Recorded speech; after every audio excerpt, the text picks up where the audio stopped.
Assalamualaikum warahmatullahi wabarakatuh. Terima kasih Cik Sazli kerana sudi meluangkan masa untuk saya bertanya beberapa soalan berkenaan dengan MyCare Humanitarian Care Malaysia. Okey. Seterusnya boleh tak Cik Sazli cerita berkenaan dengan MyCare lah. Latar belakang MyCare lah. Okey, MyCare bermula pada 2010 sebagai sebuah NGO untuk isu-isu Palestin sahaja.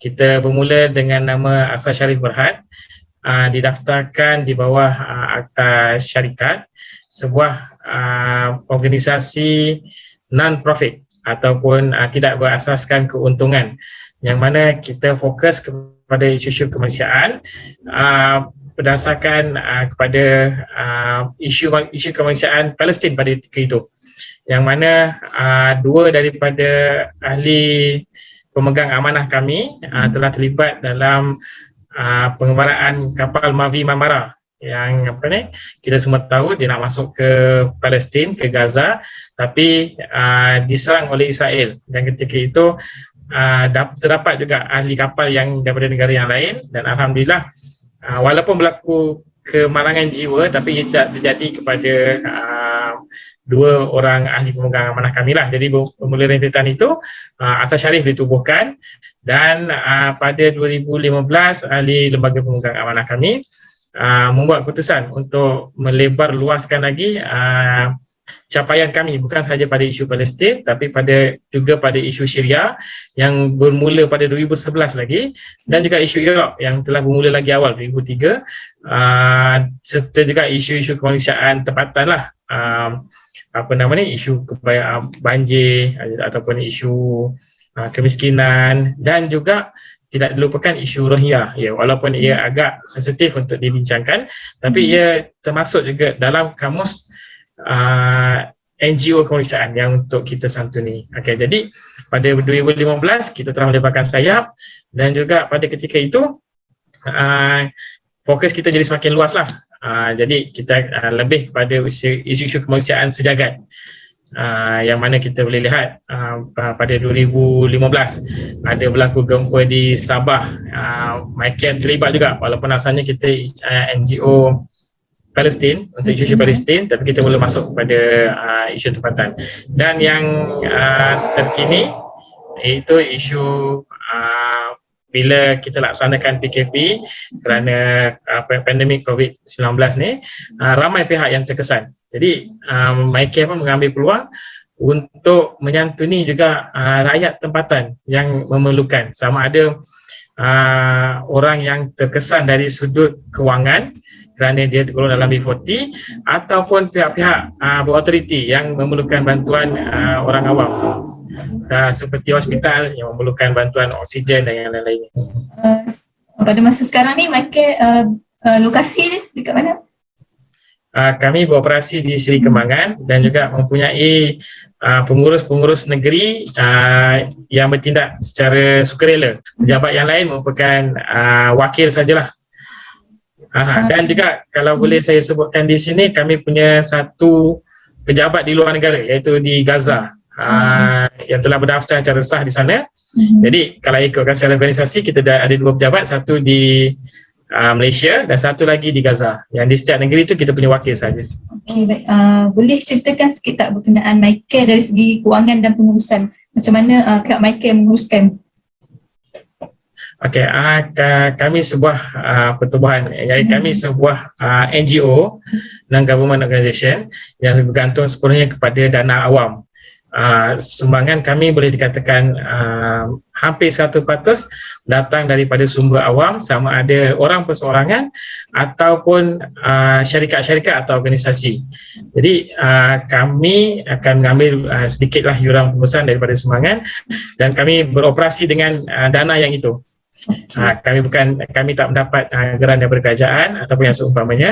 Jadi kami beroperasi menggunakan dana awam melalui sumbangan-sumbangan yang diterima sejak kami bermula sehingga sekarang. Macam mana pengurusan accountability MyCare? Adakah merujuk kepada, ada contoh-contoh manakah untuk menguruskan MyCare ni?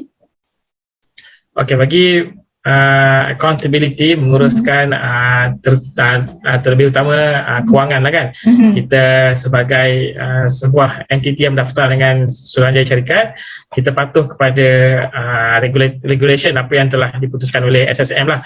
Maksudnya setiap tahun kita akan menghantar laporan kewangan kami untuk diaudit, dan kami akan melakukan audit luar dan dalam. Jadi laporan audit tu meliputi hampir keseluruhannya lah, kerana NGO ni adalah berkenaan dengan pengurusan dana. Jadi dana yang diuruskan tu diaudit, maknanya integriti tu ada di situ dan accountability juga ada di situ. Dan kalau nak dibandingkan, kalau nak kita luaskan lagi kepada NGO-NGO yang lain, kalau NGO itu berdaftar dengan pendaftar pertubuhan, maksudnya dia bertanggungjawab untuk comply apa yang pendaftar pertubuhan itu minta. Sama jugalah dengan NGO yang berdaftar dengan Suruhanjaya Syarikat. Okay, sepanjang Encik Sazli bertugas dengan MyCare ataupun daripada pihak MyCare sendirilah, apa cabaran yang dialami sepanjang menjalankan tugas ni?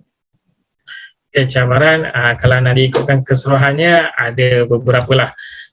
Yang pertama, cabaran persepsi baru-baru ni, yang mana NGO perlu dilihat berintegriti, perlu dilihat bersih. Jadi yang itu antara cabaran yang besar yang kita perlu uruskan. Bagaimana yang sebelum ni kita memang dah patuh lah pada semua keperluan SSM, tapi bila orang bertanya tentang integriti, kita kena tunjukkan yang kita ini berintegriti. Jadi kita tunjukkanlah semula di platform-platform yang mudah orang awam nak capai, contohnya di sosial media, Facebook, Twitter. Kita tunjukkan laporan kewangan, laporan audit yang mana menunjukkan MyCare ini diuruskan dengan teratur dan juga mengikut keperluan lah. Itu salah satu antara cabaran yang kami selalu hadapi lah. Seterusnya, apakah harapan Cik Sazli terhadap NGO di Malaysia, terutamanya MyCare? Okey, bila kita tentang NGO dan harapan ni, kita mula nampaklah dalam 2-3 tahun ke belakang ni, industri kemanusiaan, boleh saya panggil industri lah, sebab kita dah mempunyai satu ekosistem yang lengkap. Kita ada sistem, kita ada budaya kita sendiri. Jadi industri kemanusiaan ni saya lihat mula berkembang pesat, dan yang ramai menyertainya adalah golongan muda. Saya boleh senaraikan beberapa NGO yang lama, tapi untuk senaraikan NGO yang baru ni yang diteraju oleh orang muda terlalu banyak. Yang saya susahlah nak sebut. Yang Cinta Gaza, kita ada Cinta Syria, Humanity Heroes, Picha Eats dan lain-lain lagi. Yang saya rasa kalau kita nak beri harapan, kita boleh menaruh harapan pada mereka ni, untuk bukan sahaja NGO ni dilihat sebagai penerima duit, beli makanan dan salurkan, tapi lebih lagi daripada itu. Saya nampak banyak NGO muda yang mula melakukan perkara yang lebih hebat lah. Termasuk juga MyCare lah. Kalau saya boleh cerita, bantuan kami bukan lebih kepada pemberi makan dah sekarang. Jadi kalau bantuan COVID ni, bantuan dia lebih kreatif ataupun lebih versatile, sebab tak semestinya orang yang tak cukup makan yang perlu dibantu sekarang. Jadi kadang ada juga orang yang ada rumah, ada kereta, tapi dia baru saja kematian ketua keluarga dia, yang mana bantuan yang diperlukan mungkin kewangan. Kan? Jadi saya nampak NGO mula bergerak ke arah itulah, beri bantuan yang lebih kreatif, bukan sahaja memberi kenyang pada perut, tapi membantu penerima tu untuk meneruskan kelangsungan hidup dia. Salah harapan saya supaya lebih ramai orang menyertai industri kemanusiaan ini, kerana penderma di Malaysia ni bukan makin berkurang tapi makin ramai. Daripada saya ucapkan terima kasih atas masa dan satu maklumat baru buat saya lah, supaya saya dapat sampaikan kepada orang ramai di luar sana.